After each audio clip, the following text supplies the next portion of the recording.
It stood 20 feet high, so tall it could look a giraffe in the eye. This was Quetzalcoatlus, named after the serpent god of the Aztecs. It was probably a scavenger, using its long neck to probe deep into the carcasses of dead dinosaurs.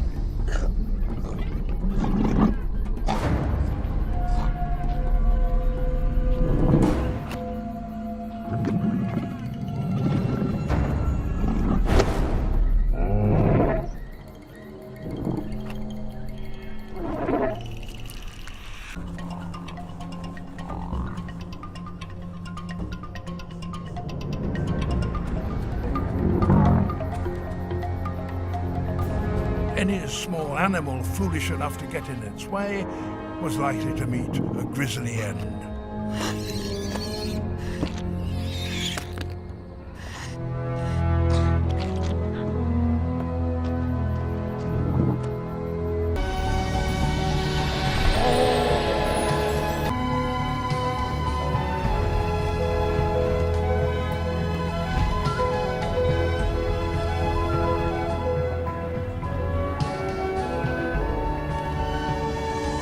With its giant wingspan, this was the largest animal ever to fly.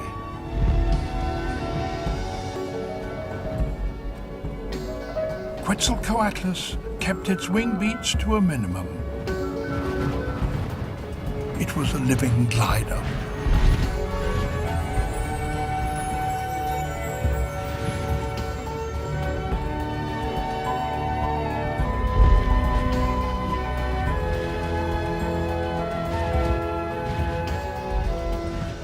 And it had much more detailed control than even the most advanced and sophisticated of modern aircraft. Whereas powered aeroplanes have tails and birds have tails, advanced pterosaurs like Quetzalcoatlus didn't have a tail. So steering must have been much more difficult and would have required very considerable brain power.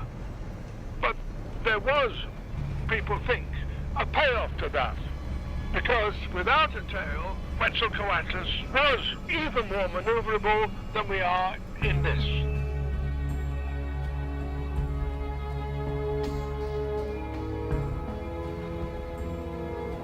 Many of the techniques employed by human glider pilots.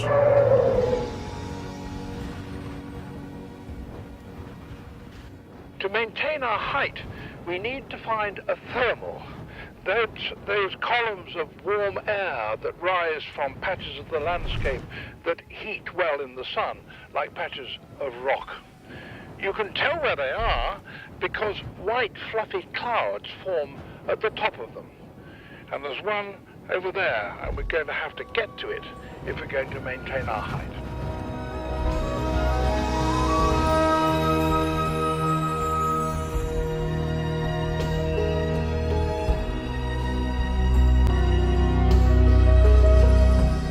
It's been estimated that by exploiting thermals, Quetzalcoatlus could travel some 10,000 miles in a single flight. And that is almost half the circumference of the entire planet.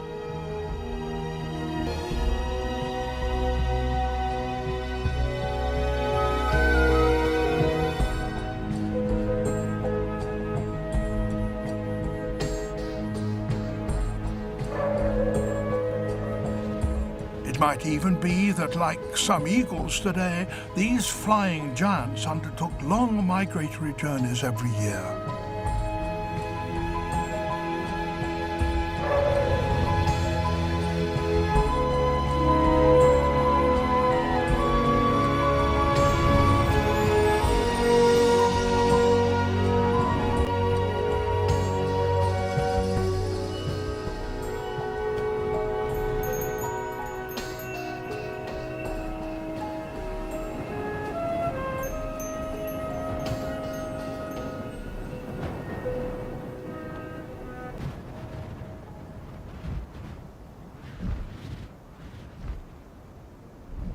And so, 150 million years after they had first appeared, the pterosaurs were at their most spectacular.